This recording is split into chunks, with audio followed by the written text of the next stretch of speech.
Oke teman-teman, assalamualaikum warahmatullahi wabarakatuh. Kembali lagi ya bersama saya di channel Dunia Merpati teman-teman ya. Nah, untuk pada kesempatan video kali ini saya akan coba ya untuk membandingkan perbedaan merpati yang terbangnya pelan sama merpati yang terbangnya kencang ya, baik dari segi turunnya ataupun dari segi stutnya teman-teman ya. Nah, di sini saya akan bandingkan dan ada beberapa perbedaan dari merpati tersebut atau dari karakternya, dari terbang yang pelan sampai terbang yang kencang, bagaimana ciri-cirinya. Nah, sebelum ke pembahasannya, bagi teman-teman ya yang baru gabung tapi belum subscribe, silahkan dukung channel ini supaya makin berkembang dengan cara klik tombol subscribe-nya dan aktifkan tombol loncengnya supaya teman-teman gak ketinggalan nanti jika di channel ini upload video terbaru seputar burung merpati. Oke, di sini saya sudah siapkan salah satu merpati saya dengan karakter merpati terbang pelan ya, pelan tapi tinggi teman-teman ya. Nah, di sini ada salah satu merpati gambir saya ya. Nih, ada merpati gambir saya yang saya jadikan sebagai tinggian rumahan ya, karena merpatinya cc-nya itu kurang ya. Kalau buat kolongan itu masih kurang teman-teman ya. Nah, bagaimana ciri-cirinya? Kita bisa perhatikan dari lar atau sayapnya dulu teman-teman ya, karena kita bicara soal masalah terbang burung merpati. Nah, bagaimana ini larnya kalau merpati yang terbangnya pelan dan gak terlalu kencang ya nih. Oke, kita lihat teman-teman ya nih. Untuk dari bentuk lar, memang ini lar merpati tinggian ya nih, teman-teman bisa perhatikan ya. Dari bentuk larnya saja sudah kelihatan bulat-bulat banget dan rapat ya, jarak antar bulunya itu rapat teman-teman ya nih. Nah, seperti ini, dan ujung-ujungnya itu bulat-bulat ya. Nah, itu salah satu perbedaannya dengan merpati yang terbangnya kencang. Ada juga terbangnya yang kencang ya, dengan bulu lar bulat-bulat seperti ini. Cuman jarak antar larnya itu kadang kadang itu lebih renggang seperti ini ya, contohnya. Seperti ini ya. Nih agak renggang. Itu biasanya lebih kencang teman-teman. Tapi ini larnya bulat-bulat tapi lebih rapat ya. Ini saya buktikan ternyata burungnya terbangnya nggak terlalu kencang dan cocok buat merpati tinggian rumahan. Nah, seperti ini.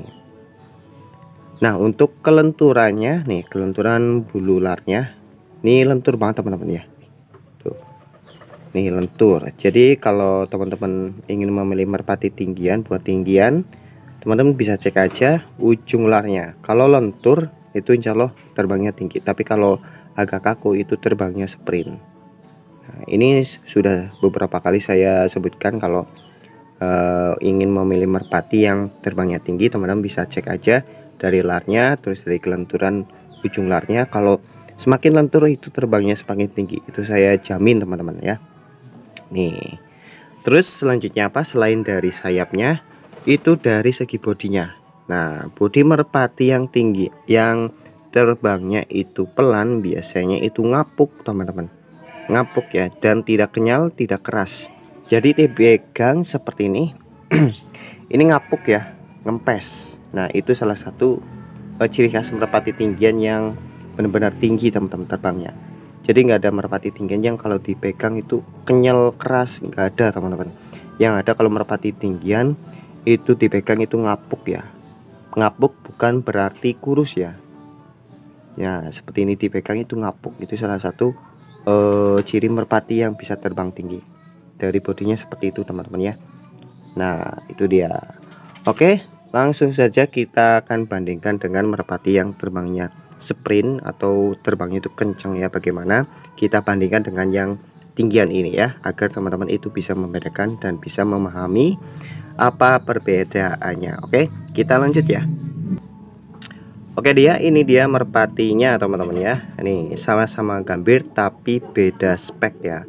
Nah, ini saya jadikan indukan, yang tadinya ini bekas merpati tomprang ya. Kalau dijadikan merpati kolong itu masih masuk teman-teman, karena cc-nya itu masih mampu lah dengan bersaing dengan burung yang lain ini. Nah, kita bandingkan dengan yang tadi ya. Untuk dari bentuk larnya atau sayapnya ya nih. Nah, kita buka seperti ini ya. Nih, apa yang seperti saya bilang tadi ya, ini bentuk larnya hampir sama ya, bentuk larnya bulat-bulat ya nih, bulat-bulat teman-teman ya.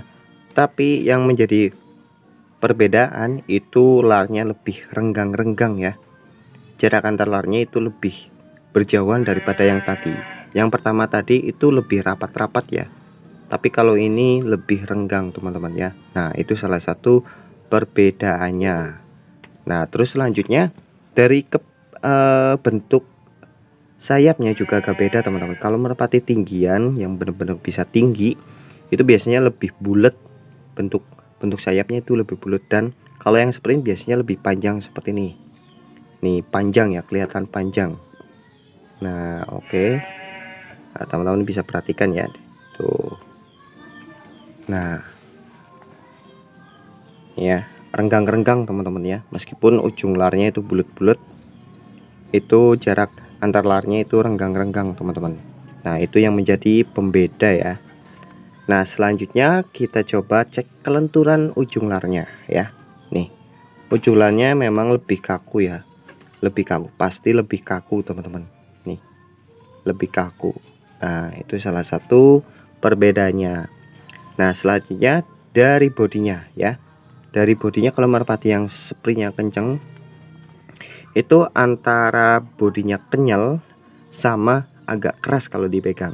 Nggak ada merpati yang terbangnya kenceng ya, benar-benar kenceng, bodinya tuh kempes ya, ngempes, ngapuk seperti merpati tinggal. Itu nggak ada teman-teman. Rata-rata gembul, kenyal, dan kalau dipegang ada keras-kerasnya gitu ya. Jadi jika kayak berotot gitu, seperti itu teman-teman ya. Nih ini juga teman-teman bisa perhatikan ya. Nih di bagian dadanya nih ya, ini berasa besar banget teman-teman ya. Nih, ini memang turunnya juga kenceng, terbangnya juga kenceng ya. Nah ini masalah cc ini jangan ditanya merpati ini teman-teman ya. Tuh. Terus dari bentuk bodinya juga ngaruh teman-teman. Nih bentuk bodinya sekilas gembul banget seperti jantung pisang ya. Nih itu salah satu perbedaannya dengan merpati tinggian yang benar-benar bisa tinggi funitik ya. Nih kalau ini paling terbang tinggi maksimal semi ya, atau 3/4 teman-teman. Ini cocok buat kolongan sama buat tomprang juga masih masuk ya. Nih tapi kalau buat pinggir rumah ini nggak masuk teman-teman. Nih karena karakternya yang sprint. Nah jadi cara membedakannya gampang teman-teman ya. Tadi dari bentuk larnya saja sudah kelihatan ya. Kalau merpati yang bisa tinggi, benar-benar bisa tinggi, itu bentuk larnya bulat-bulat, terus jarak antar larnya itu rapat-rapat ya. Kalau yang sprintnya, kalau yang terbangnya sprint dan kenceng itu memang ada yang bulat-bulat seperti ini larnya, tapi jarak antar bulunya biasanya lebih renggang teman-teman ya. Terus dari kelenturan ujung larnya juga kalau yang sprint ini lebih kaku ya, lebih kaku. Terus dari segi bodi, kalau yang pelan terbangnya itu lebih ngapuk ya. Kalau yang terbangnya sprint itu lebih kenceng, lebih kenyal ya bodinya. Nah itu salah satu yang saya lakukan ketika saya membedakan atau menebak merpati tersebut itu terbangnya kencang atau pelan ya. Jadi seperti itu kalau saya ingin memilih merpati. Nah jadi segitu aja mungkin ya untuk pada video kali ini, dan semoga apa yang saya jelaskan bisa bermanfaat bagi teman-teman. Dan apabila ada kesalahan, saya mohon maaf karena ini menurut saya pribadi ya. Nah jadi seperti itu.